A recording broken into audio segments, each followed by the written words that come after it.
नमस्कार, मिशन सच नेटवर्क में आपका स्वागत है और मैं हूं आपके साथ विकास जायसवाल। खबरों की शुरुआत करते हैं अलवर की प्रमुख खबरों से। अलवर शहर में बिगड़ी यातायात व्यवस्था को देखते हुए रक्षाबंधन के त्योहार से पहले नगर निगम व यातायात पुलिस की कार्रवाई शुरू हुई। हालांकि यह कार्रवाई छोटे फुटकर दुकानदारों पर ज्यादा दिखाई दी, जिसका कारण रहा कि करीब 40 सालों से सड़कों पर दुकान लगा रहे लोगों को अपनी दुकान छोड़ने को मजबूर होना पड़ा।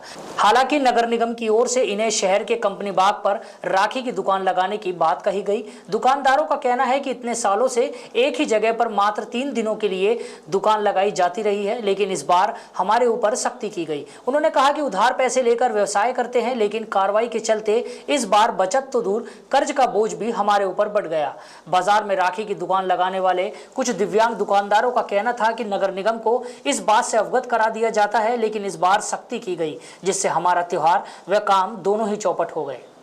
40 साल हो गए हमको लगाता पहले कोई ना आया था। देखो यहाँ से खेदेवा कमेटी में से जब ये नुकेवाद लगा लो भाई, गरीब आदमी हम 3 दिन के लिए लगाए भाई साहब। राखी के दिन तो हम लोग हटाए। क्या हुआ? अब ये हटवा रहा है सबन को। कौन लोग हटवा रहे हैं? ये सब लोग हटवा रहा है, पुलिस वाला हटवा रहा है। माल भर रहा है। 40 साल हो गए हमको लगवाता।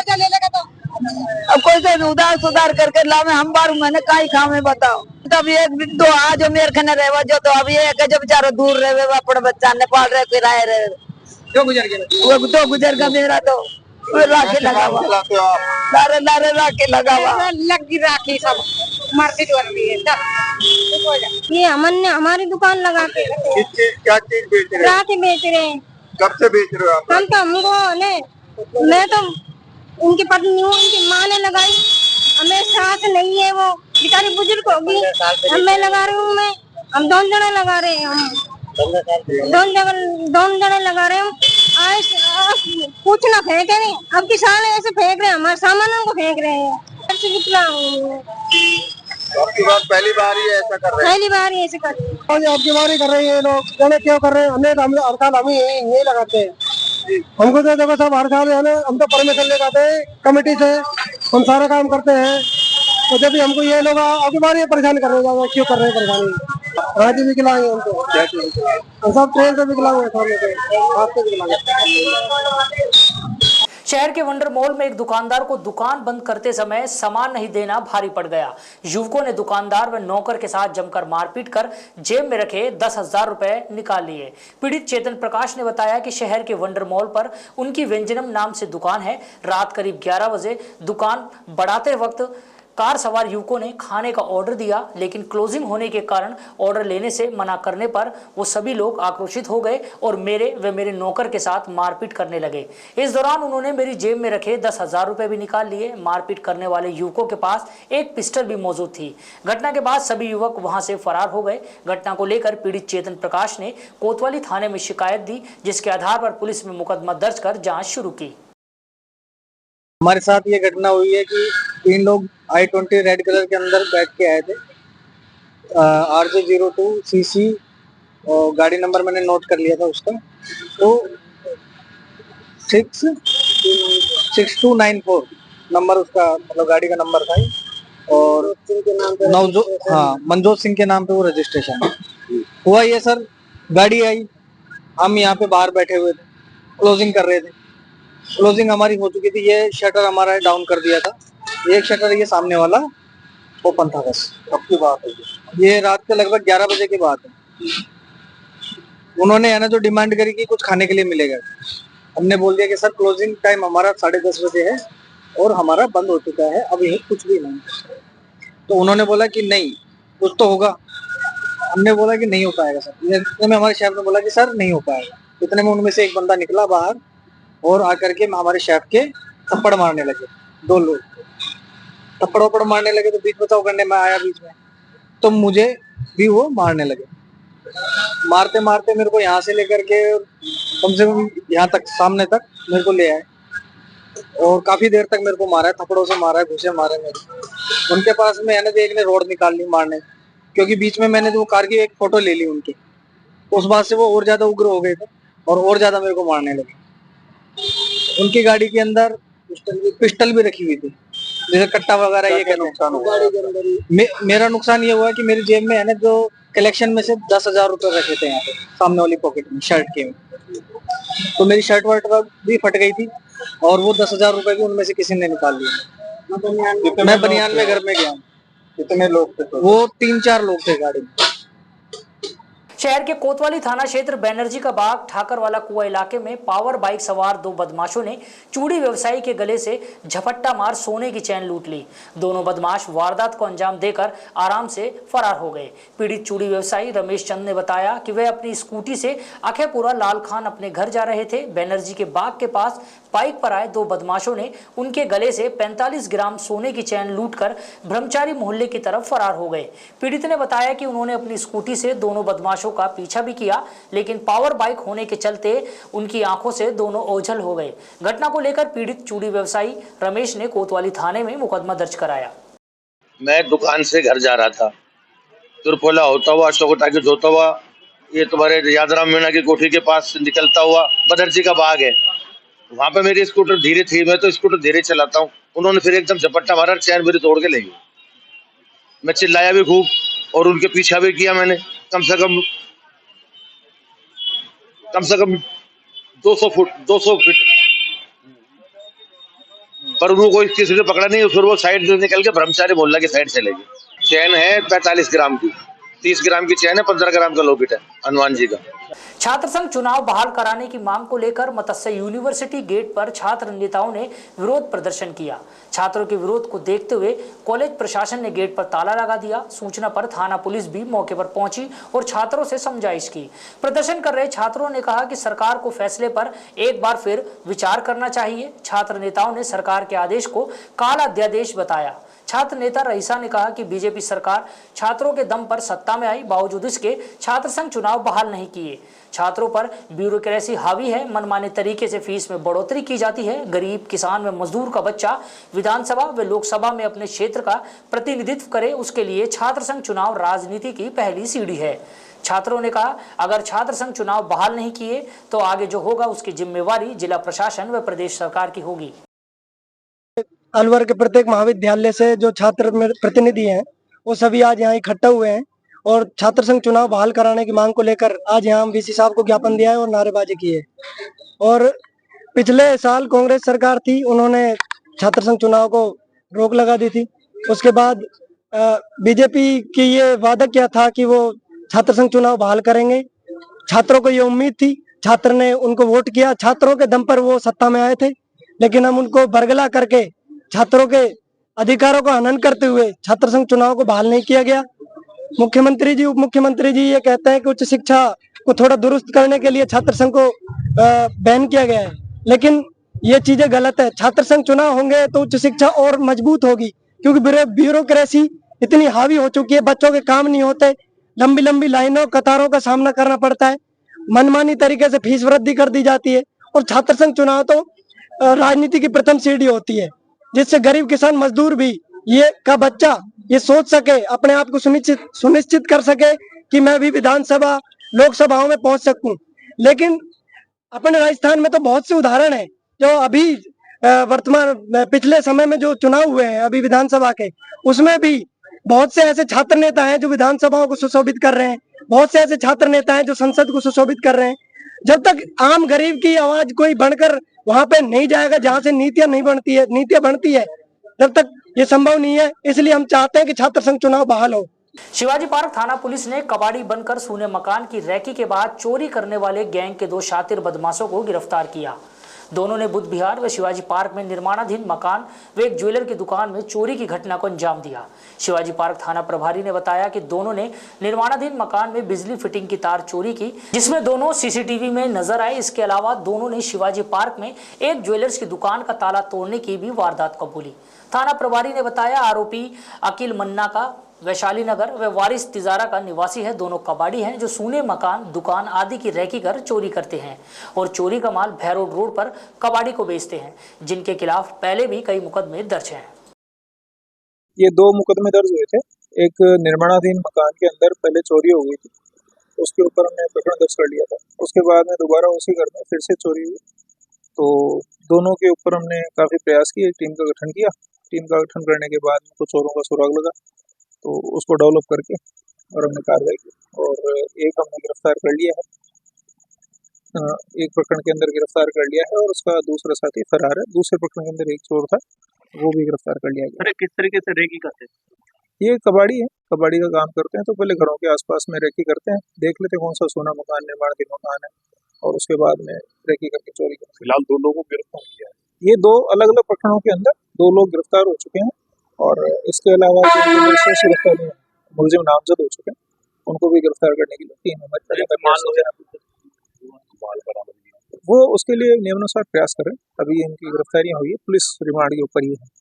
और इसके अलावा जो शिवाजी पार्क के अंदर एक चोरी का प्रयास किया था, उसके बारे में होने की बात इन्होंने कबूली की, तो उस प्रकरण के बारे में इनकी नियमानुसार कार्रवाई की जाएगी। मिनी सचिवालय में जिला स्तरीय जन सुनवाई खत्म होने के बाद जैसे ही जिला कलेक्टर आशीष गुप्ता अपनी कार से निकले, इतने में ही कैरवाड़ा गांव की महिलाओं ने जिला कलेक्टर को रोक अपने गांव की सड़क, नाली, आंगनबाड़ी केंद्र आदि की समस्याएं बताई। कलेक्टर ने 1 महीने में समस्या के निराकरण के आदेश दिए। इधर जन सुनवाई में एक ऐसा अनोखा परिवादी देखने को मिला जो 27वीं बार कागज पर स्लोगन बनाकर लाया, जिसमें लिखा था, प्रजा अपना दुख लेकर राजा के पास नहीं जाए तो राजा बताए प्रजा कहां जाए। इस अनोखे अंदाज को लेकर परिवादी टीकमचंद ने बताया कि वे वार्ड नंबर 25 लाल डिग्गी का निवासी है। पिछले 3 साल से अतिक्रमण को लेकर नगर निगम के चक्कर काट रहा है। इस दौरान टीकम ने नगर निगम के अतिक्रमण अधिकारी राकेश शर्मा पर अतिक्रमण को लेकर मिली भगत के भी आरोप लगाए। मोहल्ला लाल डिग्गी अलवर से हैं। वार्ड नंबर 25 से एक अतिक्रमण प्रकरण था। हमें नगर निगम द्वारा पिछले 3 साल से अतिक्रमण के नाम पर प्रताड़ित किया जा रहा है, जबकि वास्तविक अतिक्रमण को दबाया जा रहा है। इनके एक अधिकारी राकेश शर्मा जी, वो इस मामले में मूल बिंदु है। उन्होंने स्थिति परिस्थितियां बदल दी, जो अतिक्रमण था उसको छुपा लिया और अपनी पद का दुरुपयोग करते हुए उस अतिक्रमण का भार हम पे थोप दिया। और हमारे पास नगर परिषद का लेआउट प्लान है, यूआईटी का लेआउट प्लान है, मकान का पट्टा है। 2 बार हमारे मकान की बाउंड्री तोड़ दी। 40 साल पुराने पेड़ लगे हुए थे, उनको जेसीबी से खड़वा दिया। अब हमारे मकान की बालकोनी तोड़ने का नोटिस हमको बार बार दे रहे हैं, हमें बार बार धमका रहे हैं, हम तुम्हें किसी भी झूठे के फंसाएंगे और तुम्हें प्रताड़ित करेंगे। इनके अगर ऑफिस में जाते तो कार्यालय धमकाते हैं, यहाँ पर आते हैं तो ऐसा धमकाते हैं। पिछली बार तो मेरे पिताजी ये थे दयाराम खन जी, उनको जनसुनवाई से भगा दिया गया था, उन्हें सुनी नहीं गई। उससे पिछली बार हमारे 25 बार परिवाद हो गया, तो हमने एक स्मृति चिन्ह स्वरूप कलेक्टर साहब को देना चाहा, जो उन्होंने लेने से मना कर दिया। लेकिन हमारे परिवार में कोई हमारी सच्चाई सुनना ही नहीं चाहता। राकेश कुमार कौन है? राकेश कुमार सैनी वहाँ के तत्कालीन अतिक्रमण अधिकारी है, शर्मा, राकेश शर्मा, नगर निगम के, जिनका सारा ये रचाया हुआ खेल है। और उसी खेल के दबाने के लिए हमें पिछले 3 साल से अतिक्रमण के आड़ में प्रताड़ित किया जाए। आज हम कलेक्टर साहब से परिवार लेकर देने नहीं आए थे, आज लेने आए थे। हम ये पूछने आए थे, अगर हम राजा के पास अपनी समस्या लेकर नहीं जाए तो कहाँ जाए, प्रजा कहाँ जाए, हमें ये राजा बताए। अब आज वो अगर हमें उत्तर दे देते, यहाँ पर जो भी लिख के देते, अगर वो कहते भगवान के पास, तो हम भगवान के पास जाते। वो जो भी उत्तर देते हम उसको फॉलो करते। तिजारा कस्बे में हनुमान जी दूधाधारी बगीची में सर्व समाज ने बांग्लादेश में हिंदू समुदाय पर हो रहे अमानवीय अत्याचार व हिंसा के विरोध में जन आक्रोश रैली निकाली। रैली मुख्य बाजार से होते हुए शहीदी स्मारक पर पहुंची, जहां आमजन ने बांग्लादेश में अल्पसंख्यक हिंदुओं पर अत्याचार व अमानवीय घटनाओं का विरोध किया तथा भारत सरकार से मांग की कि वह पुरजोर तरीके से इसका विरोध कर बांग्लादेश के हिंदुओं को सुरक्षित व सम्मानजनक जीवन जीने के लिए विश्व मंच से आवाज उठाए।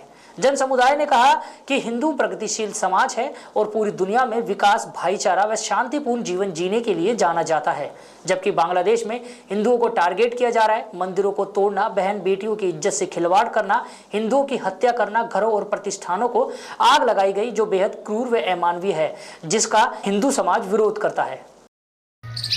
जो बांग्लादेश में अत्याचार नहीं, महाअत्याचार जो हिंदुओं पे हुआ है, उससे हम सरकार से निवेदन करते हैं कि ऐसे अत्याचार जो बांग्लादेश में हुआ है उसकी हम कड़ी निंदा करते हैं और सरकार से निवेदन करते हैं कि वहाँ पर हिंदू समाज की सुरक्षा के लिए कड़े प्रबंध किए जाएं और जो मंदिर मठ वहाँ तोड़े गए हैं वहाँ पर कोई जात पात देखकर किसी की हत्या नहीं की गई है, ओनली हिंदू देखकर हत्या की गई है और हिंदुओं का ही सामान लूटा गया है।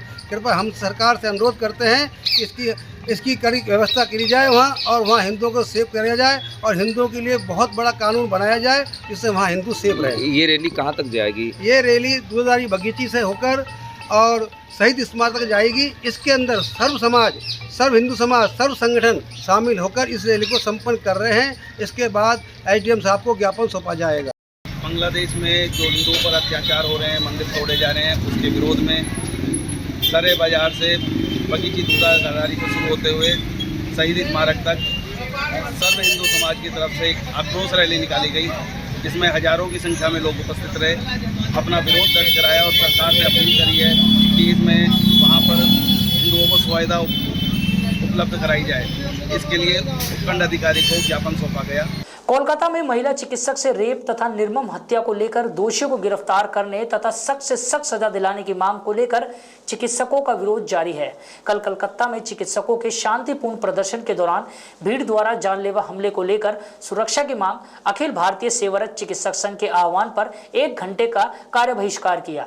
इस दौरान चिकित्सक हाथ पर काली पट्टी बांध मरीजों का इलाज करते नजर आए।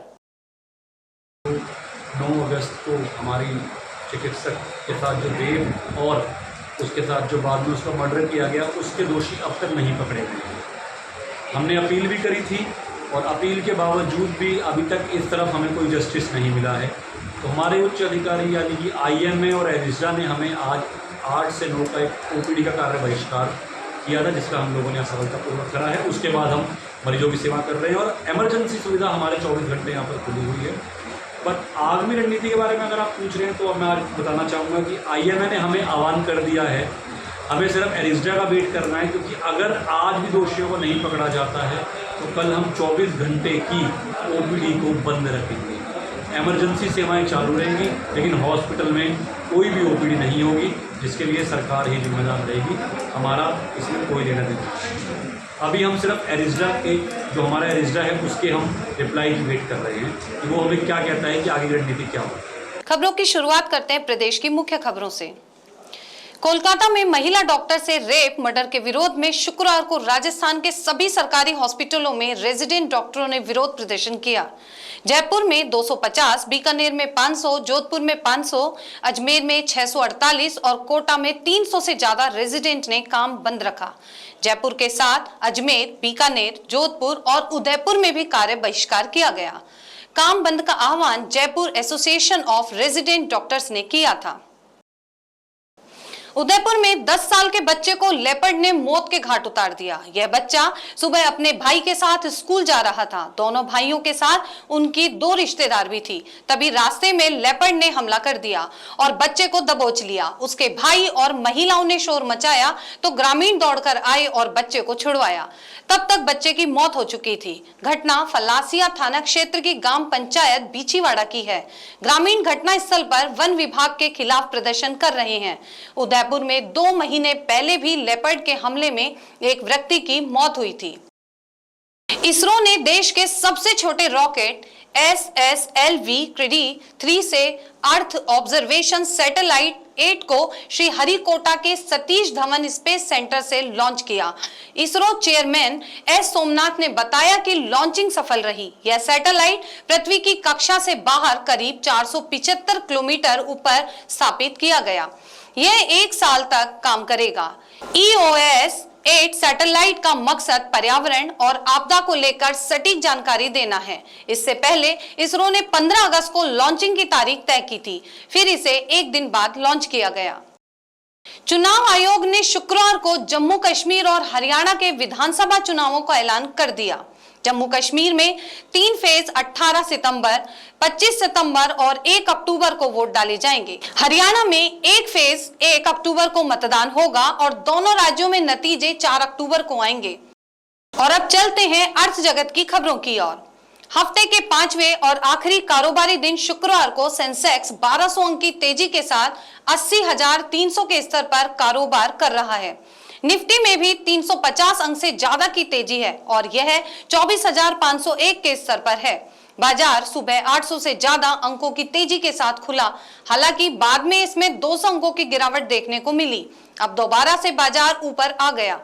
IT, ऑटो, मीडिया, रियलिटी और ऑयल एंड गैस शेयरों में खरीदारी है। और अब चलते हैं खेल जगत की ओर। श्रीलंका दौरे के बाद टीम इंडिया 18 सितंबर तक कोई इंटरनेशनल क्रिकेट नहीं खेलेगी। 19 सितंबर से फिर भारत को अगले साल चैंपियंस ट्रॉफी तक लगातार क्रिकेट खेलना है। इसके बाद आईपीएल और फिर वर्ल्ड टेस्ट चैंपियनशिप का फाइनल खेला जाएगा। भारत फिलहाल WTC फाइनल में पहुंचने का सबसे बड़ा दावेदार है, लेकिन उसके लिए टीम को अगले 10 में से 60 टेस्ट जीतने पड़ सकते हैं। इनमें भी न्यूजीलैंड और ऑस्ट्रेलिया जैसी टीमें भारत की मुश्किलें बढ़ा सकती हैं। इन्हीं दो टीमों के खिलाफ भारत ने WTC के पिछले 2 फाइनल गंवाए थे। पीएम नरेंद्र मोदी ने पेरिस ओलंपिक में 100 ग्राम बढ़े वजन से अयोग्य करार दी गई हरियाणा की रेसलर विनेश फोगाट की तारीफ की। पीएम मोदी ने कहा कि विनेश पहली ऐसी भारतीय बनी जो कुश्ती में फाइनल तक पहुंची। ये भी हमारे लिए बड़े गर्व का विषय है। पीएम मोदी ने यह बात पेरिस ओलंपिक से लौटे खिलाड़ियों से बातचीत करते हुए कहा। हालांकि इस दौरान विनेश फोगाट मौजूद नहीं थी। पेरिस ओलंपिक में हिस्सा लेने वाले भारतीय दल ने प्रधानमंत्री मोदी से मुलाकात की। भारत ने इस बार पेरिस ओलंपिक में 1 रजत और 5 कांस्य पदक अपने नाम किए हैं। आज खबरों में बस इतना ही। नई खबरों के साथ फिर मिलेंगे, तब तक के लिए दीजिए मुझे इजाजत। नमस्कार।